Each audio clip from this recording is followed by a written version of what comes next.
Hi guys, welcome back to another video. And இன்னைக்கு இந்த வீடியோல நம்ம பார்க்க போற திரைப்படம் வந்து சொர்க்கவாசல் அப்படிங்கிற ஒரு தமிழ் மூவி.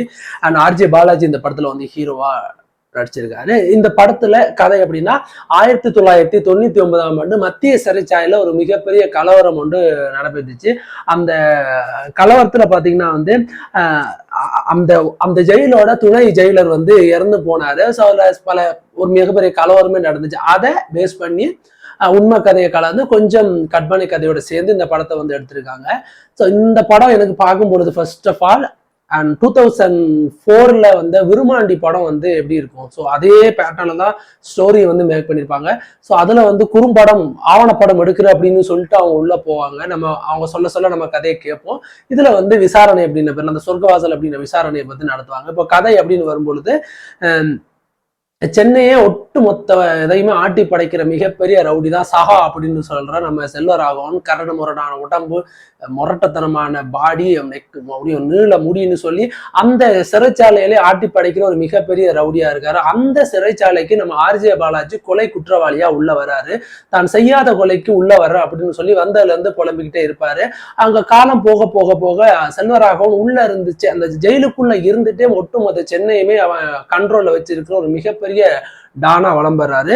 ஒரு கட்டத்துல என்ன ஆகுது அப்படின்னா செல்வராகவன் வந்து இறந்து போயிடுறாரு. அவருக்கு யாரோ விஷம் வச்சு கொண்டுட்டாங்க அப்படின்னு அந்த ஒட்டுமொத்த சிறைச்சாலையை கொந்தளிக்க ஆரம்பிக்குது. உண்மையிலேயே அவர் யார் கொன்றது அப்படின்னு சொல்லி எல்லாருமே ஒரு மிகப்பெரிய ஒரு இதா வந்து பேச ஆரம்பிக்கிறாங்க. உண்மையிலேயே அங்க என்ன நடந்துச்சு, அந்த கலவரம் எப்படி கிரியேட் ஆச்சு, அவர் எப்படி இறந்து போனாரு அப்படின்றத வந்து சுவாரஸ்யமா சொல்ற படம் தான் அந்த சொர்க்கவாசல் அப்படிங்கிற படம். இப்போ ஆர்ஜே பாலாஜி நம்ம போஸ்டர்கள் எல்லாமே வந்து ஆர்ஜே பாலாஜி தான் அந்த படத்துல ஹீரோ அப்படின்னு நம்ம எதிர்பார்த்திருப்போம். கிடையாது. ஸோ படத்துல யாருக்கெல்லாம் வந்து முக்கியத்துவம் கொடுக்கணுமோ அவங்களுக்கு எல்லாமே கொடுத்திருப்பாங்க.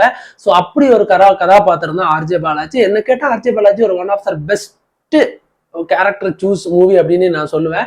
ஸோ தனக்கு ஆக்ஷன் படம் அவருக்கு ஆக்ஷன் வராது அப்படின்னு சொல்ல முடியாது. தனக்கு ஆக்ஷன் படம் செட் ஆகாது அப்படின்னு தெரிஞ்சு அதுக்கு ஏற்ற மாதிரி படங்களை செலக்ட் பண்ணி நடிக்கிறது பச்சை சட்டை ஆச்சாச்சுன்னு சூப்பர் அப்படின்னு சொல்லலாம். அதுக்கப்புறம் டெஃபினட்டா நம்ம சொல்ல வேண்டியது அப்படி வந்து இந்த படத்துல நடிச்சிருக்க கோ ஆர்டிஸ்ட் வந்து பாத்தீங்கன்னா வந்து கருணா சார் நடிச்சிருப்பாங்க. அப்படி சுனில்குமார் அப்படின்னு ஒருத்தர் நடிச்சிருப்பாரு, செல்லகுமார், நட்டி அப்படின்னு சொல்லிட்டு செக்க பேர் இந்த படத்துல நடிச்சிருப்பாங்க.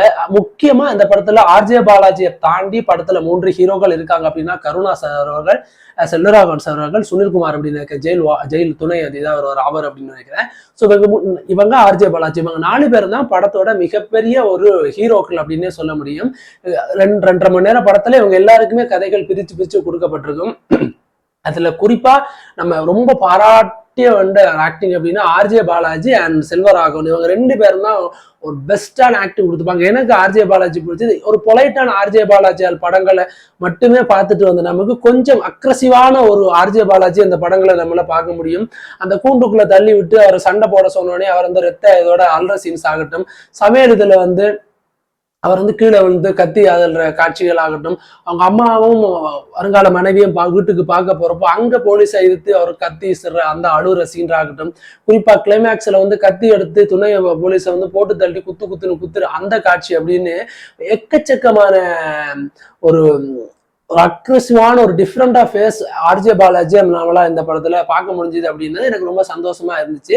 அண்ட் அதுக்கப்புறம் எனக்கு இந்த படத்துல ரொம்ப ஆச்சரியமா இருக்கு நான் பார்த்த விஷயம் அப்படின்னா ஸ்கிரீன் பிளே. ஒட்டுமொத்த படமே அந்த ஜெயிலுக்குள்ளேயே முடிஞ்சு போயிருது அப்படின் போது அதுக்குள்ள என்ன மாதிரியான ஸ்கிரீன் பிளேஸ் வைக்கலாம், அதுக்குள்ள என்ன மாதிரியான கேமரா ஆங்கிள்ஸ் வந்து எப்படி வச்சு ஆடியன்ஸை போர் அடிக்காம சலிப்பு இல்லாம நம்ம கவாத்துக்கலாம் அப்படின்றத ஸ்கிரீன் பிளேலையும் சரி அந்த சினிமாட்டோகிராஃபியும் சரி 2 பேரும் வந்து கணுக்கச்சிதமா பிளான் பண்ணி அண்ட் சூப்பரா அதை மேக் பண்ணிருப்பாங்க. குறிப்பா படத்தோட கிளைமேக்ஸ் எல்லாம் நம்ம நம்ப முடியாத அளவுக்கு கிளைமேக்ஸ் வந்து முடிச்சிருப்பாங்க. ஸோ இதெல்லாம் உண்மையா பொய்யா என்ன நடந்துச்சு அப்படின்னு நம்மளே ஒரு கன்ஃபியூஸ்ல இருக்கும் போதே படம் முடிஞ்சிருச்சு வீட்டுக்கு கிளம்பப்பா அப்படின்னு அனுப்பிச்சு விட்டுருவாங்க. அவ்வளவு ஒரு என்கேஜிங்கா அந்த படத்தோட ஸ்டார்ட் டு எண்ட் வரைக்கும் எடுத்துட்டே வருவாங்க.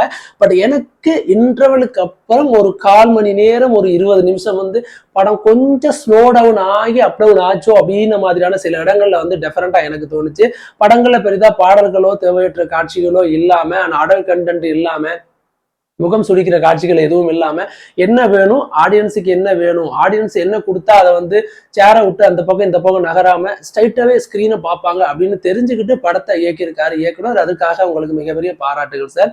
அதே மாதிரி குறிப்பா அந்த கிளைமேக்ஸ்ல வரக்கூடிய அந்த அனிருத் வாய்ஸ்ல வரக்கூடிய அந்த வாய்ஸ், அந்த அந்த சாங்ஸ் வந்து ரொம்ப நல்லா இருந்துச்சு. அதுவே ரொம்ப என்கேஜிங்கா இருந்துச்சு.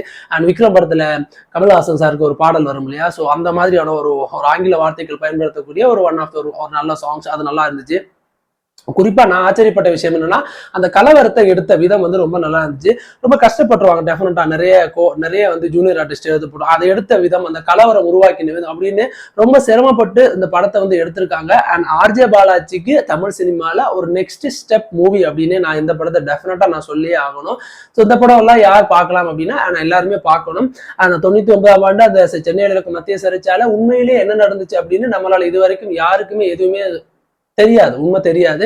மேபி இந்த படங்கள்ல பல விஷயங்கள் உண்மையாக இருக்கலாம், சில விஷயங்கள் பொய்யாகவும் இருக்கலாம். பட் அது எது உண்மை எது பொய்ன்னு நம்மளால கணிக்க முடியாது. அது யாருமே இது வரைக்கும் சொல்ல மாட்டாங்க. மேபி இதுக்கப்புறம் அதை பற்றியான பல விஷயங்கள் இனிமே யாராவது பேச ஆரம்பிச்சா அங்க உண்மையா என்ன நடந்துச்சு இந்த காலகட்டங்கள்ல அப்படின்னு நமக்கு தெரிய வரும். ஸோ டெஃபினட்டா இந்த படத்தை போய் எல்லாரும் பாருங்க. எல்லாரும் நம்ம தெரிய வேண்டிய விஷயம், அறிய வேண்டிய விஷயம்.